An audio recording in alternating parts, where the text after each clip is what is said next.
here at Conduit News. I want to introduce you to Mr. Andrew Langer. Andrew is the president of the Institute for Liberty. You've read his stuff over at the American Spectator, as well as townhall.com. And Andrew, welcome to the program, sir. It's a pleasure to meet you. It is great to be on with you this morning. Absolutely. So the website, instituteforliberty.org. First of all, just tell us a little bit about yourself and how you got involved. I understand founding Institute for Liberty back in 2008.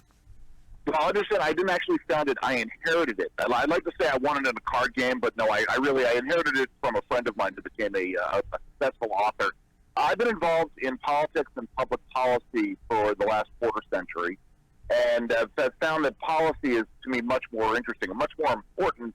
I mean, listen, we all like the blood sport of politics, but when it comes down to it, I'm very interested in solving problems and addressing issues that are facing people. And this is why I took over the Institute for Liberty in 2008. I got very tired of having to deal with, bureaucratic organizations. Issues pop up, and it's important that we have organizations that are able to turn on a dime and fire for effect. That's a lot of what we do with the Institute for Liberty. That's great. Well, so I want to have you on talk a little bit about property rights. Sure. I saw this story headline over at the dailycaller.com where it says environmentalists target Oregon ranchers pardoned by Trump with a lawsuit. What can you tell us about this? Well, I mean, listen, and I want to preface this by saying we do not condone illegal activity. And the Hammocks, the father and son, they did engage in illegal activity, really as a protest. But again, we don't condone this. But they've grown frustrated given a lot of the grazing restrictions that were being put on by the Obama administration. There were a series of protests, including the takeover of that headquarters of the wildlife refuge in Oregon.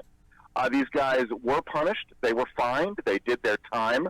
And then they were eventually pardoned by President Trump, and they want to get their lives in order. And so they go back to doing what they do best, which is grazing. And it's ironic that from a movement which is trying to make sure that felons have the right to vote and that the small businesses can't ask someone if they have a criminal conviction on their record, that apparently you need to have some kind of pristine background in order to graze cattle on the public land. And we find that incredibly hypocritical. And so these guys are faced with this lawsuit. And so, it's politically motivated, right? They're just probably people that just they don't like the fact that they were pardoned by the president. Well, absolutely. It's that. It's the fact that they don't like the fact that the Hammonds protested. It's the fact that they are opposed to any kind of utilization of public lands. And let's be really clear here. West of the Rockies, the vast majority of the lands are held and owned by the federal government, and they're managed for a variety of uses. A lot of folks, for instance, think that U.S. Forest Service lands are managed for recreation, for camping and hiking, whereas really they're managed by the U.S. Department of Agriculture specifically for timber production. And so you get lands like the lands owned by the Bureau of Land Management, which is the Department of the Interior. These are lands that are being managed for grazing and for utilization. And so you have this inherent tension between the environmentalists, and the Hammonds get caught in the crossfire. They protested restrictions, they got pardoned, and so these environmentalists are suing to make sure that or to try to get their grazing permits overturned. To talk a little bit about this shift, it's almost, I can't think of a better word than suicidal. And I guess I just mean from a civilization standpoint. I mean, we need these resources, and we need people to work the land in order to take care of ourselves, in order to feed ourselves.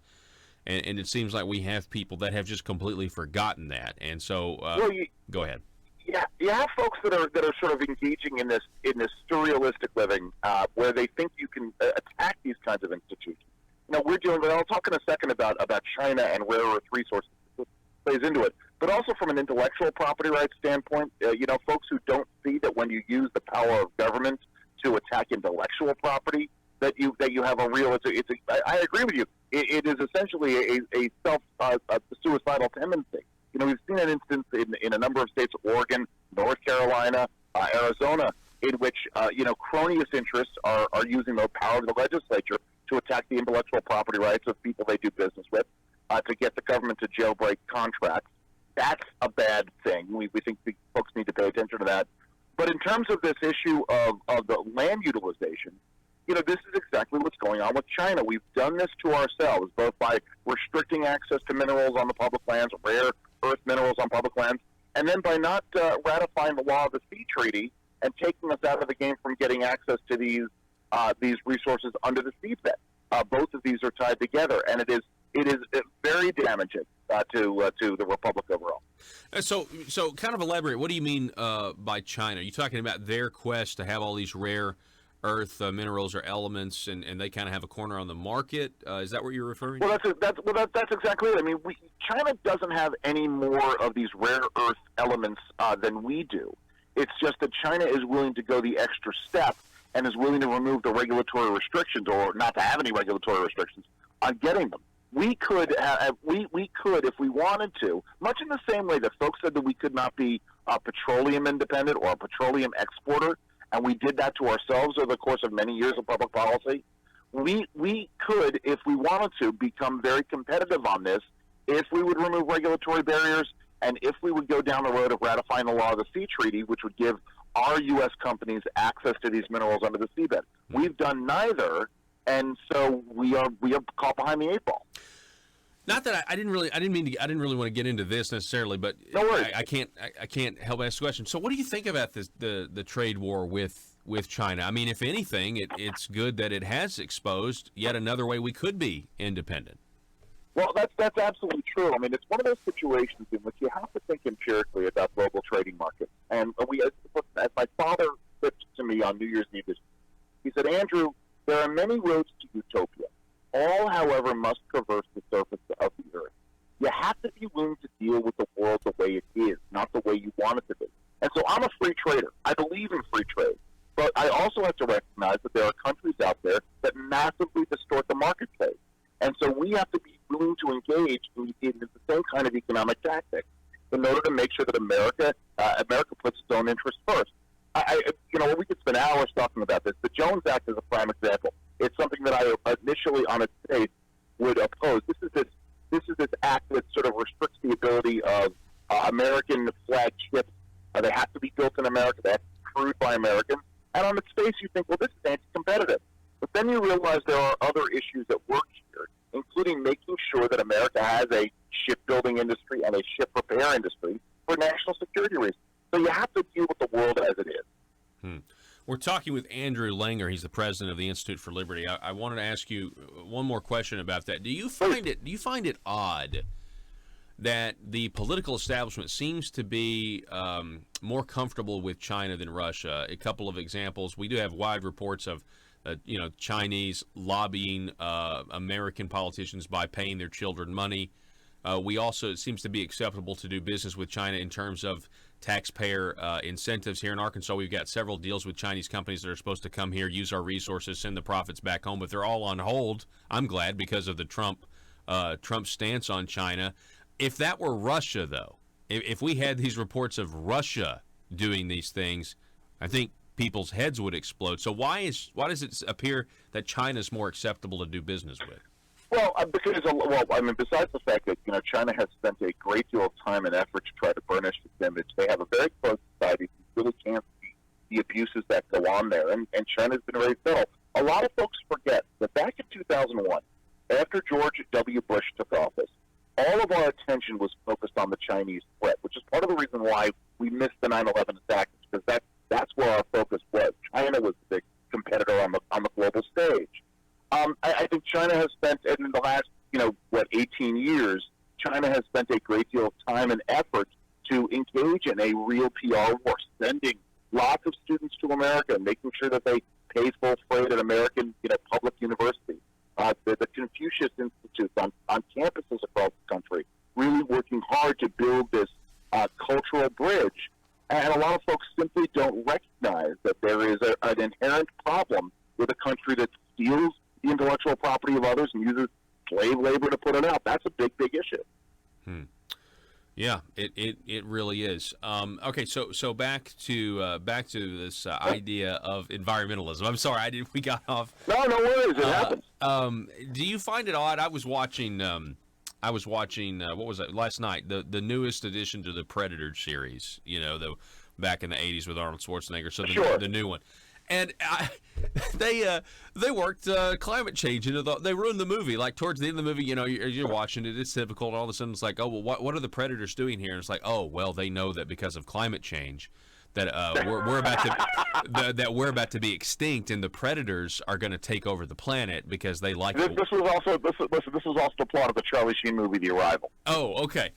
Yeah. Well, anyway, I was just like, really, like towards the end of the movie, I'm like, really, you're gonna ruin it for you. You've made it political. It's just, it seems like it's everywhere, and there's no perspective. Well, that's. Well, see, it's interesting.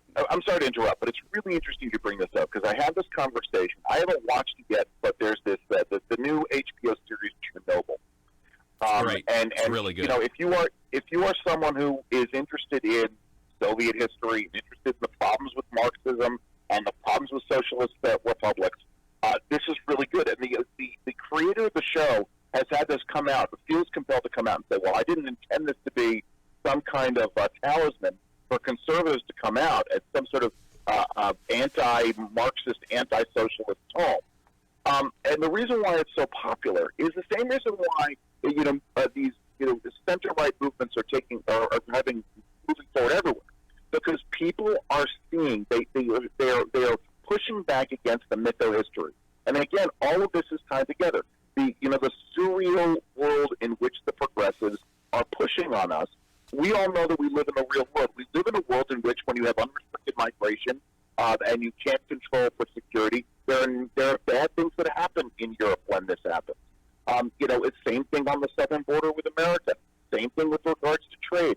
Same thing with regards to the environmental movement. I mean, it gets to me, that there are serious environmental issues that exist on the planet. Number one being access to clean water. And when you spend money dealing with something like climate change, it's money that you cannot spend on providing access to clean water or keeping the air legitimately clean from particulate matter and from chemicals. It takes your focus off the ball. Wow. That's really, that's really, really good. Thanks. The idea of trying to take care of those that need the basic things, and we're trying to say, no, we need to stop driving so much so there won't be as many tornadoes. We can control the weather versus we could actually try to get people clean water. That's really good. On that, ping ponging somewhere else, Andrew. Yeah. I always try to ask national figures this when it comes to immigration. Just one question: is it a coincidence to you that it seems like every major country, America, especially in Europe, are having a massive immigration crisis? They're not able to control who can come in and out of their borders. Yeah. Is that a coincidence, or is there something more coordinated going on? Well, again, this is where that clip that I gave for my father, it is an expansion of something that I said. My dad simplified it, which is what I say, which is the most well-intentioned policies eventually bump up against very real realities. And so the left, now I'm going to say this, let's assume for a moment that the left's intentions are pure. And what they want to do is they want to be nice to people. And that's what they go out and they say. It's the nice thing to do. It's the right thing to do to let, migrants from war-torn countries who have, culturally nothing in common with anything we do. It's the right thing to let them into our country and then not, make them assimilate into our culture. The problem, of course, bumps up is when you don't have people who appreciate or understand Western-style liberal democracy, the concept of individual rights, and the concept of equality, and the concept of a whole host of things. When you put them into a community and they stay insulated amongst one another, it creates massive problems. Listen, this is why every country in Europe does not allow for birthright citizenship, and why the United States is one of very few countries around the world that does. It's why Britain left the EU, voted to leave the EU, because they didn't want to deal with the crisis themselves. They have a crisis of their own. They watched this happen. It's why countries within the EU are really grappling with this idea. And so, no, I don't think it's a coincidence. I think everybody is sort of hitting that limit where you have progressives who have been sort of pushing this idea on the world stage, and everybody else has to grapple with the reality. Yeah, everyone's grappling with it, and so they're disconnected from reality on so many fronts. Yeah. The environment, global policy, immigration. It's really That does seem to be the crux of the issue. Andrew Langer, president of the Institute for Liberty. Sir, we appreciate you coming on. It's great to meet you. Appreciate the work you're doing. Hope we can do it again sometime. Absolutely, anytime. Let me know. All righty, folks, we're going to take a break. This is Conduit News. We'll be back here in just a moment.